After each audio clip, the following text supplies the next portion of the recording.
അവർക്ക് കൃത്യമായ ചികിത്സ കൊടുക്കാൻ പറ്റിയില്ലെങ്കിൽ അവർക്ക് നേരത്തെ തന്നെ പറയായിരുന്നു, നമ്മുടെ ഹോസ്പിറ്റലിൽ ഇത്ര സൗകര്യമുള്ളൂ, നിങ്ങൾ കുട്ടിയെ കൊണ്ടുപോക്കോന്ന് പറയായിരുന്നു. എന്തായാലും ഇതിന്റെ മോള് രക്ഷപ്പെടൂലേ?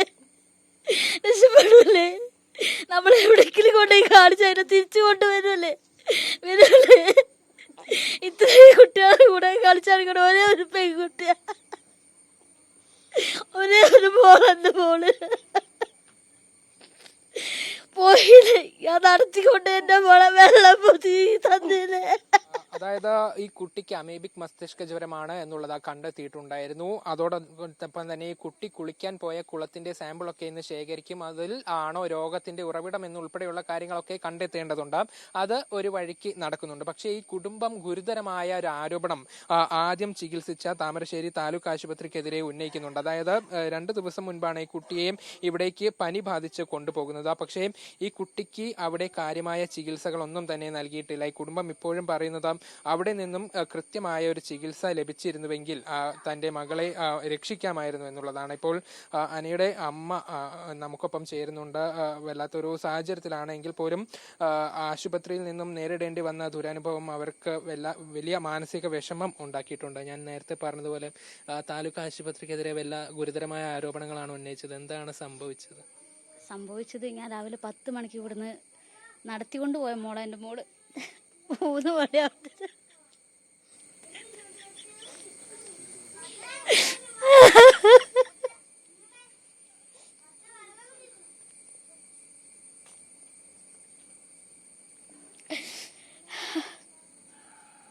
എനിക്ക് ഉറച്ചു പറയാൻ പറ്റും, തക്കതായ ചികിത്സ എന്റെ മോക്ക് കിട്ടാതെ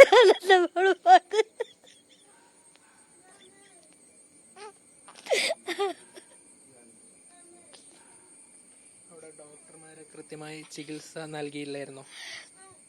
നൽകിയിട്ടില്ലായിരുന്നു.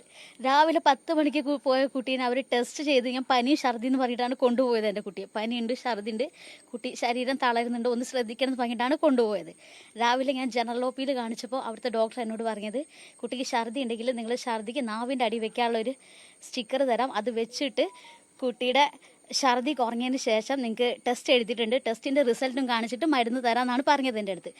ഡോക്ടർ പറഞ്ഞ് സ്ഥിതിക്ക് എൻ്റെ കുട്ടി തളർന്ന കുട്ടിയായതുകൊണ്ട് ഞാൻ ആ കുട്ടിയുടെ സൈഡ് ആരും ഇല്ലായിരുന്നു, ഞാൻ ആ ടെസ്റ്റ് ലാബിൻ്റെ അടുത്ത് ടെസ്റ്റ് ചെയ്യുന്ന ഒരു കസേരയിൽ അവിടെ കൊണ്ട് കിടത്തി അതിന് ടെസ്റ്റ് ചെയ്യാനുള്ള പേപ്പറും കാര്യങ്ങളും കൗണ്ടറിൽ പോയി ബില്ലൊക്കെ അടച്ചതിന് ശേഷം ഞാൻ നേരെ എൻ്റെ കുട്ടീൻ്റെ രക്തം എടുക്കാൻ കൊണ്ട്. അപ്പോൾ എൻ്റെ കുട്ടി ക്ഷീണമാണ്, വയ്യാന്ന് പറഞ്ഞു. എന്നിട്ട് ഞാൻ പറഞ്ഞ് കഴിഞ്ഞ് ടെസ്റ്റ് കഴിഞ്ഞാൽ മരുന്ന് മേടിച്ചാൽ കഴിഞ്ഞ് നമ്മുടെ കാര്യം തീർന്നെന്ന് പറഞ്ഞിട്ട് അവളെ ടെസ്റ്റ് ചെയ്യിപ്പിക്കാൻ രക്തം ഓടിപ്പിച്ച് ഞാൻ അവളെ ഒരു സ്ഥലത്ത് കിടത്തി. പക്ഷെ അവൾ തീരെ കിടക്കുന്നില്ലായിരുന്നു. അപ്പം ഞാൻ അവളെ താങ്ങി പിടിച്ച് കാഷ്വാലിറ്റിയിൽ ഒരു ബെഡ് കാലിയൊക്കെ എടുക്കുന്നുണ്ട്, ആ ബെഡിൽ കൊണ്ടേ കിടത്തി. ഇവിടെ കിടക്കുന്ന എനിക്ക് ക്ഷീണമല്ലേ എന്ന് പറഞ്ഞിട്ട് അവിടെ കിടത്തി ഞാൻ ഡോക്ടറെ അടുത്ത് കൊണ്ടുപോയി കാണിച്ചു. താഴെ കാഷ്വാലിറ്റി ഡോക്ടറെ അടുത്ത് പോയി കൊണ്ട് കാണിച്ച്, ഡോക്ടർ ഇങ്ങനെയാണ് മൂക്ക്. അപ്പോൾ ഡോക്ടർ ഇങ്ങനെ നോക്കിയിട്ട് പറഞ്ഞു, ഇതിൽ വേറെ ഒന്നുമില്ല, ഇത് നാവിൻ്റെ അടി വെക്കാനുള്ള ഒരു സ്റ്റിക്കർ വെക്കാനുള്ളൂ, അത് കഴിഞ്ഞാൽ കുഴപ്പമില്ല, അത് വെച്ചിട്ട് കുട്ടി എന്താ വെച്ചാൽ നോക്കാമെന്ന് പറഞ്ഞു എൻ്റെ അടുത്ത്. അങ്ങനെ അത് കഴിഞ്ഞ് ആ സ്റ്റിക്കറും വെച്ച് അവളെ ഞാൻ കൊണ്ടുപോയി കിടത്തിയതല്ല. അപ്പോൾ ഞാൻ കുറച്ച് നേരം നോക്കി, ഇനി എന്തെങ്കിലും വരും, റിസൾട്ട് വിട്ടണ്ടേ, എന്നാലല്ലേ എനിക്ക് മെഡിസിൻ കിട്ടുള്ളൂ എൻ്റെ മോക്ക് എന്ന് വിചാരിച്ചു. അപ്പോൾ 11 മണിക്കാണ് അവളെ ഞാൻ ടെസ്റ്റ് ചെയ്തത്. അപ്പോൾ 1 മണിക്കാണ് റിസൾട്ട് കിട്ടുക. ആ 1 മണി വരെ ക്ഷീണിച്ച് നിൽക്കുന്ന എൻ്റെ മോളെയും കണ്ടുകൊണ്ട് ഞാൻ അവിടെ ഇരുന്നു. എന്നിട്ട് ഞാൻ പറഞ്ഞു എടുക്കൽ ഞാൻ ചെന്ന് അന്വേഷിച്ച്,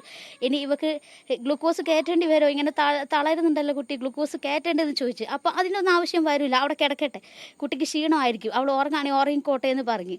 1 മണി വരെ ആ റിസൾട്ടിന് വേണ്ടി ഞാൻ വെയിറ്റ് ചെയ്ത് അവിടെ നിന്ന് ആ റിസൾട്ട് മേടിച്ചപ്പോൾ ഡോക്ടറിൻ്റെ കൈ കൊടുത്തപ്പോൾ ഡോക്ടർ പറഞ്ഞു, കുഴപ്പമൊന്നുമില്ല, ബ്ലഡിൽ ഇത്തിരി കൗണ്ട് കൂടിയിട്ടുണ്ട്, വേറെ ഒരു പ്രശ്നവും കുട്ടിക്കില്ല. അപ്പോഴും ഞാൻ പറയുന്നത് എൻ്റെ കുട്ടി ക്ഷീണമാണ്, അവൾ ഇങ്ങനെ നടക്കുന്ന ഒരു കുട്ടിയല്ല, അവൾ ഫുൾ ആക്റ്റീവായിട്ടുള്ള ഒരു കുട്ടിയാണ്, അവൾ ഓടിച്ചാടി പാട്ടുണ്ടായിരുന്നു.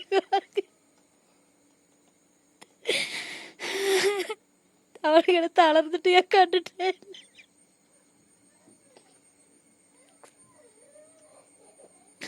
ഓടിച്ചാടി നടന്ന മോളെൻ്റെ മോള് അതാണ് ഈ കിടക്കണത്. രാവിലെ ഞാൻ പറയും, അതിൻ്റെ ഇടയ്ക്ക് സിസ്റ്റർ വന്നപ്പോൾ ഞാൻ പറഞ്ഞു 2 വട്ടം രാവിലെ ഡോക്ടർ എഴുതിയപ്പോൾ BP നോക്കാൻ പറഞ്ഞിട്ടുണ്ട്. അപ്പോൾ അവിടെ BP ഒന്ന് നോക്കണം, എനിക്ക് അറിഞ്ഞൂടെ BP കൂടുതലോ കുറവോ ഷുഗറിൻ്റെ കൂടുതൽ എന്താണെന്ന് എനിക്ക് അറിഞ്ഞൂടെ, ഒന്ന് നോക്കണം എന്ന് പറഞ്ഞു. അപ്പോൾ സിസ്റ്ററിനെ വഴക്ക് പറഞ്ഞു, BP അല്ലേ ഇവിടെ ഇത്രയും തിരക്കല്ലേ, ഞങ്ങൾ നോക്കിക്കോളാന്ന് പറഞ്ഞു. 10 മണിക്ക് പോയ കുട്ടിക്ക് 1 മണിക്കും BP നോക്കിയിട്ടില്ല. ഇനി എത്ര മണിക്ക് ഇവരതൊന്ന് നോക്കാം, കുട്ടീൻ്റെ എല്ലാ കണ്ടീഷനും നോക്കണ്ടേ, ഒരു ഗവൺമെൻറ് ഹോസ്പിറ്റലാന്ന് പറയും, ഇങ്ങനെ ചെയ്യാവോ, നമ്മൾ പൈസ ഇല്ലാത്തതുകൊണ്ടല്ലേ നിങ്ങൾ ഇങ്ങനെയൊക്കെ. അത്ര 1 മണി വരെ മോളെ ഒരു ചികിത്സയും കൂടെ കണ്ടിട്ട് 2:30 ആയപ്പോൾ വീണ്ടും അവൾക്ക് 1 മണിക്ക് വീണ്ടും ഒരു ഡോക്ടറോട് ഞാൻ കാണിച്ചപ്പോൾ ഡോക്ടർ പറഞ്ഞു എന്നാൽ ശരി, സാധാരണ കുട്ടികൾക്ക് രക്തം മാത്രമല്ല യൂറിനും ടെസ്റ്റ് ചെയ്യും, നിങ്ങൾ യൂറിനും ടെസ്റ്റ് ചെയ്യണം എന്ന് പറഞ്ഞു. അപ്പം ഞാൻ യൂറിൻ ടെസ്റ്റ് ചെയ്യാൻ ബില്ലടിച്ച് വീണ്ടും ഞാൻ യൂറിൻ ടെസ്റ്റ് ചെയ്യാൻ എൻ്റെ മോളെ എടുത്തപ്പോൾ എനിക്ക് പറ്റുന്നില്ല. അവളപ്പത്തേക്ക് കൈ കാലൊക്കെ ഒരു ഭയങ്കര വെയിറ്റായി അവളെ, എനിക്ക് പറ്റിയില്ല. എന്നിട്ട് ഞാൻ അവളെ ഒരു ബോധമില്ലാത്ത പോലെയായിരുന്നു ആ കുട്ടി. എന്നിട്ട് ഞാൻ അവളെ തട്ടി വിളിച്ച് ബാത്റൂമിൽ കൊണ്ടുപോയി യൂറിൻ എടുക്കാൻ വേണ്ടി നോക്കി. പക്ഷെ പറ്റിയില്ല. അവൾ ബാത്റൂമിൽ കിടന്ന് ഇഴങ്ങി വീഴുന്ന രീതിക്കൊക്കെ ആയിരുന്നു. അവൾക്ക് അവിടെ ശരീരം തളർന്നിട്ടായിരിക്കും. പക്ഷെ എനിക്കത് മനസ്സിലായില്ല. ഇനി എന്താ ചെയ്യേണ്ടത്? ഇതിനെ വെയിറ്റുള്ള കുട്ടിയെന്നുകൊണ്ട് എനിക്ക് പിടിക്കാനും പറ്റിയില്ല. ആരും ഇല്ലായിരുന്നു എൻ്റെ കൂടെ ആ സമയത്ത്. അപ്പോൾ അവിടെ നിന്ന് 2 കാണിക്കുന്ന ചേച്ചിമാരെന്ന് തോന്നുന്നുണ്ട്. അവർ ജസ്റ്റ് പിടിച്ചെന്ന് ബാത്റൂമിൻ്റെ അവിടെ നോക്കി, കുഴപ്പമില്ല കുട്ടിയല്ലേ, നിങ്ങൾ നോക്കൂ എന്ന് പറഞ്ഞു. വാതിൽ അടയ്ക്കണ്ട, പെട്ടെന്ന് അങ്ങനെ വീണ നിങ്ങൾക്ക് പിടിക്കാൻ ബുദ്ധിമുട്ടാവുമെന്നും പറഞ്ഞിട്ട്. പക്ഷെ എൻ്റെ മോള് ഞാൻ എത്ര തട്ടി വിളിച്ചിട്ട് അവൾ ബാത്റൂമിൽ എന്താ ഞാൻ ബാത്റൂമിൽ പോകും മോളെ, ബാത്റൂമിൽ പോകും, നമുക്ക് ടെസ്റ്റ് ചെയ്യണം. അവൾക്കൊരു ബോധമില്ല, അവൾക്ക് പറ്റിയില്ല. ഞാൻ എൻ്റെ ശരീരത്തിൽ വെള്ളം ഇല്ലായിട്ടാന്ന് വിചാരിച്ച് വീണ്ടും ഞാൻ അതിനെ കൊണ്ടുവന്ന് പോയി. എനിക്ക് പറ്റാണ്ടപ്പോൾ ഞാൻ വീൽ ചെയറിനെടുത്ത് അതിലിരുത്തി അവളെ കൊണ്ടുപോയി കിടത്തി. അപ്പോഴും ഇത്രയും ഈ കാഷ്വാലിറ്റി ഡോക്ടർ ഈ നഴ്സുമാരൊക്കെ മുന്നിൽ കൂടെ കാഷ്വാലിറ്റി കൂടി ആ കുട്ടീനെ കൊണ്ടുപോയി കിടത്തുന്നത്. എന്തെങ്കിലും പറ്റിയോ, വേറെ എന്തെങ്കിലും മാറ്റം ഉണ്ടോ കുട്ടിക്ക്, ഇതൊന്നും ആരും അന്വേഷിക്കുന്നില്ല. എൻ്റെ മോളെ കിടത്തി ഞാൻ അവിടെ. 2:30 ആയി സമയം. 2:30 ആയപ്പോൾ എനിക്ക് വിഷമാവും. കാരണം എൻ്റെ മോളെ എന്തൊക്കെയോ പോലെ വിറയ്ക്കുക കളിക്കുക എന്തൊക്കെയോ ചെയ്യുന്നു. അവൾ എന്തൊക്കെയോ ഒരു പരസ്പര ബന്ധമില്ലാത്ത രീതിക്ക് എന്തൊക്കെയോ സംസാരിച്ചു എൻ്റെ അടുത്ത്. അതുകൂടി കണ്ടപ്പോൾ എനിക്ക് ഭയങ്കര ക്ഷീണം. അപ്പോൾ ഞാൻ ഡോക്ടറെ അടുത്ത് പോയി. അപ്പത്തിനും ഡോക്ടർ മാറിയിട്ട ഒരു ആൺ ഡോക്ടർ വന്നിട്ടുണ്ടായിരുന്നു. അപ്പം ഞാൻ അടുത്ത് ഡോക്ടർ എൻ്റെ മോൾ ഒട്ടും അനക്കല്ലേ, ഇത് ഒന്ന് നോക്കിയെന്ന് പറഞ്ഞപ്പോൾ ഡോക്ടർ വന്നു എൻ്റെ അടുത്ത്. എന്നിട്ട് പറഞ്ഞ് ശരി, കുട്ടിക്ക് ഒട്ടും ക്ഷീണമില്ലെങ്കിൽ നമുക്ക് ഗ്ലൂക്കോസ് ഇടാം, ഒട്ടും പറ്റുന്നില്ലെങ്കിൽ ഗ്ലൂക്കോസ് ഇടാന്ന് പറഞ്ഞിട്ട് ഒരു സിസ്റ്റിനെ ഏൽപ്പിച്ചു. ആ സിസ്റ്ററോട് ഞാൻ നേരത്തെ പറഞ്ഞു എൻ്റെ മോളെ BP ഒന്ന് നോക്കോ, അത് എന്നെ വഴക്ക് പറഞ്ഞിപ്പോയി. ഗ്ലൂക്കോസ് ഇടാൻ പറഞ്ഞപ്പോൾ അതും വീണ്ടും വഴക്ക് പറയാം എൻ്റെ അടുത്ത്. നിങ്ങൾ ഈ സാധാ സമയം ഗ്ലൂക്കോസ് ഇട് പറഞ്ഞിട്ടൊന്നും കാര്യമില്ല, അത് 2-3 ഗ്ലാസ് വെള്ളമേ കാണത്തുള്ളൂ, അതിപ്പോൾ ശരീരത്തിൽ കയറി ഒരു കാര്യമില്ല എന്ന് ആ സിസ്റ്റർ എന്നെ വഴക്ക് പറഞ്ഞു. എനിക്ക് അറിഞ്ഞൂടാ ശരിയോ തെറ്റോ എന്നുള്ളത്. പക്ഷെ ഞാൻ ചിന്തിക്കുന്നത് അത്രയും നടക്കാൻ വയ്യാത്ത ഒരു കുട്ടിയല്ലേ, 2-3 ഗ്ലാസ് വെള്ളം കുട്ടീൻ്റെ ശരീരത്തിൽ കയറി അത്രയും ആ കുട്ടി ഒന്ന് എഴുന്നേക്കല്ലോ എന്ന് എൻ്റെ ചിന്ത വന്നത്. ഞാൻ ശരി നിങ്ങളൊന്ന് ഇടുമെന്ന് പറഞ്ഞു. അത്രയും അവരോട് സംസാരിച്ച് വഴക്ക് കൊണ്ടുപോലെ 2 മിനിറ്റ് സംസാരിച്ച് എന്നിട്ട് അവരൊന്ന് ഇട്ട് തന്നത്. ആ 2:30 വിട്ട് 3:15 വരെ എൻ്റെ മോളെ ട്രിപ്പ് കയറണമെന്ന് പറഞ്ഞിട്ട് പകുതി ഗ്ലൂക്കോസ് കയറണം ഞാൻ പിടിച്ചിരുന്നു എൻ്റെ മോളെ. അതിൻ്റെ ഇടയ്ക്ക് എൻ്റെ മോള് സൂചി ഒന്ന് കുത്തിയപ്പോൾ 2 വട്ടം ഇളകി അസ്വസ്ഥക്കേടായി. അപ്പോൾ അവർ വഴക്കും പറയുന്നുണ്ട്, മോളെ നീ ഇത്ര വലിയ കുട്ടിയല്ലേ, നീ അങ്ങനെ ഇങ്ങനെ ഒന്നും കളിച്ചാലൊന്നും നടക്കില്ല, നീ അങ്ങനെ പിടിക്കാനൊന്നും ഞങ്ങൾക്ക് പറ്റൂല എന്ന് അവർ വഴക്കും പറയുക. എൻ്റെ മോളെ ബോധമില്ലാത്ത കുട്ടീനെ അവർ വഴക്കും പറയാം അതിൻ്റെ ഇടയിൽ കൂടെ. ഒക്കെ എനിക്ക് അറിഞ്ഞുകൂടാ, എനിക്ക് മെഡിസിൻ്റെ കാര്യങ്ങളൊന്നും എനിക്ക് അറിഞ്ഞുകൂടാ. ഞാൻ ഓക്കെ ശരിയായിരിക്കും, എൻ്റെ മോള് ശരിയാവും, അതാണ് എൻ്റെ ഒരു പ്രതീക്ഷ. എത്ര ക്ഷണിച്ചാലും കുട്ടികളല്ലേ, അവർ രക്ഷിക്കില്ല, അവർ അറിവുള്ളവരല്ലേ, അവരെൻ്റെ മോളെ തിരിച്ച് തരുമെന്ന് ഞാൻ വിചാരിച്ച് തന്ന് 3 തന്നിട്ട് കയ്യിൽ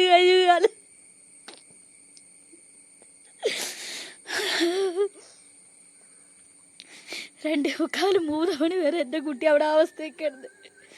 3 മണിക്ക് 3:15 വീണ്ടും 3:20 ആയപ്പോൾ ഡോക്ടർ വീണ്ടും വന്നിട്ട് എന്നോട് പറയാ, നിങ്ങളൊരു കാര്യം ചെയ്യും, നിങ്ങൾക്ക് ഇതിപ്പോൾ ഇനി ഇങ്ങനെ കിടന്ന് ശരിയാവില്ല. അപ്പോഴത്തെ എൻ്റെ മോടെ വായിന്ന് നൊര വരുന്നത്, എൻ്റെ മോട് ശരീരമൊക്കെ തളർന്നോട്ട് നീല കളറായി, മുഖമൊക്കെ നീലിച്ച് കിടക്കുന്നത് അവിടെ. അപ്പോൾ ഡോക്ടർ വന്നിട്ട് പറയാം, കുഴപ്പമൊന്നുമില്ല, ഒരു പ്രശ്നമില്ല, നിങ്ങൾക്ക് പീഡിയാട്രീഷ്യൻ എഴുതിയിട്ടുണ്ട്, അല്ലെങ്കിൽ അടുത്ത കോളേജിൽ കൊണ്ടുപോയി കാണിച്ചോ, കുഴപ്പമില്ല, കുട്ടി ശരിയാവും, വലിയ ബുദ്ധിമുട്ടൊന്നും ഇല്ല എന്ന് പറയാം. 3:30 എന്നിട്ട് അവർ ആംബുലൻസ് വിളിക്കുന്നത്.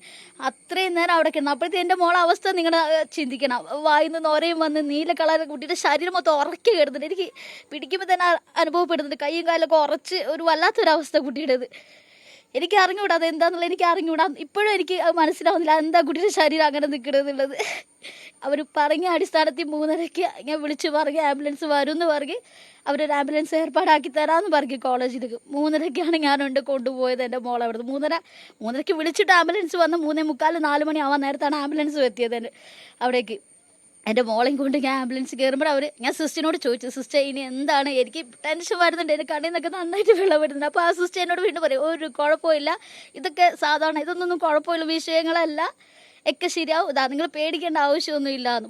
10 മണിക്ക് കൂടി 3:30 വരെ എൻ്റെ മോളോട് ചെയ്ത അവസ്ഥ. എന്നിട്ട് ആ 2 മിനിറ്റ് എന്നോട് ഇരിക്കൂ, നിങ്ങൾക്ക് BP കയറും, നിങ്ങൾക്ക് ടെൻഷൻ ഉണ്ടാവും, നിങ്ങൾ അവിടെ ഇരുന്നോളൂ, കുഴപ്പമൊന്നും ഇല്ലാന്ന്. അത്രയും നോക്കാത്ത അവർക്ക് 2 മിനിറ്റ് കൊണ്ട് എൻ്റെ കാര്യത്തിൽ എന്തൊരു ശ്രദ്ധയായിരുന്നു.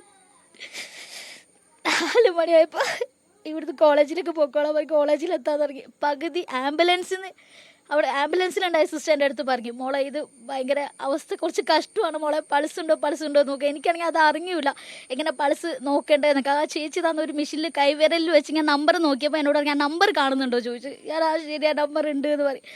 അത്രയും പറഞ്ഞിട്ടുള്ളൂ. 4 മണി 4:30 ആയതോടുകൂടി കോളേജിലെത്തി അവർ പൾസ് നോക്കുമ്പോൾ അവർ പറഞ്ഞു ഇല്ല ഇല്ല ഇല്ല ഇല്ല. അവർ 4-5 ഡോക്ടർമാർ എൻ്റെ മുന്നിൽ നിന്നൊക്കെ കാണുന്നത് അവർ എൻ്റെ മോളെ നോക്കണത് നന്നായി പരിശോധിച്ച് ഇല്ല, എൻ്റെ മോള് പോയി, ആ സമയത്ത് പോയി. അവർക്ക് കൃത്യമായ ചികിത്സ കൊടുക്കാൻ പറ്റിയില്ലെങ്കിൽ അവർക്ക് നേരത്തെ തന്നെ പറയായിരുന്നു, നമ്മുടെ ഹോസ്പിറ്റലിൽ ഇത്ര സൗകര്യമുള്ളൂ, നിങ്ങൾ കുട്ടിയെ കൊണ്ടുപോക്കോന്ന് പറയായിരുന്നു. എന്തായാലും ഇതിൻ്റെ മോള് രക്ഷപ്പെടൂലേ?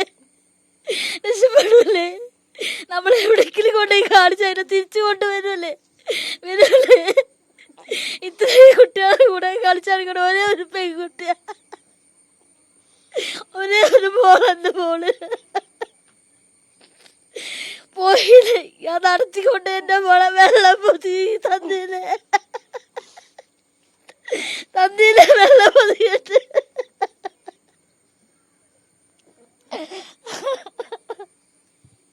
വളരെ വേദനയോടെ അല്ലാതെ ഈ ഉമ്മയുടെ വാക്കുകൾ കേൾക്കാൻ പറ്റില്ല. വളരെ സാധാരണക്കാരായ ഒരു കുടുംബമാണ് അവർ.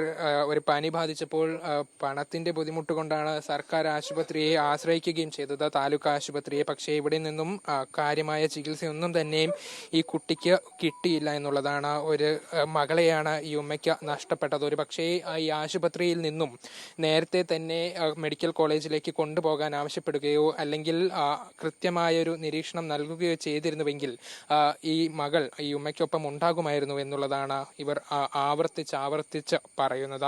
ഏതായാലും ഈ താലൂക്ക് ആശുപത്രിക്കെതിരെ ഉയരുന്നത് ഗുരുതരമായ ആരോപണമാണ്. ഇവിടെയുള്ള ഡോക്ടർമാരുൾപ്പെടെ കൃത്യമായ ചികിത്സ നൽകാതെയാണ് തൻ്റെ മകളെ നഷ്ടപ്പെട്ടതെന്ന് ഈ ഉമ്മ ഉറച്ച് വിശ്വസിക്കുകയാണ്. അപ്പോൾ ഈ കാര്യത്തിൽ കൃത്യമായൊരു നടപടി വേണം എന്നുള്ളതാണ് ഏറ്റവും പ്രധാനപ്പെട്ട ആവശ്യം. ആരോഗ്യമന്ത്രി ഉൾപ്പെടെ ഈ വിഷയത്തിൽ ഇടപെടണം. ഈ കാര്യത്തിൽ ഈ കുടുംബത്തിനൊരു പരിഹാരം കണ്ടെത്തി നൽകണം എന്നുള്ളതാണ് ഇവർ ആവശ്യപ്പെടുന്നത്, ഈ നാടും ആവശ്യപ്പെടുന്നത്. ക്യാമറ പേഴ്സൺ ജയ്സൽ ബാബു പീലാശ്ശേരിക്കൊപ്പം നന്ദഗോപാൽ, മീഡിയ 1 കോഴിക്കോട്.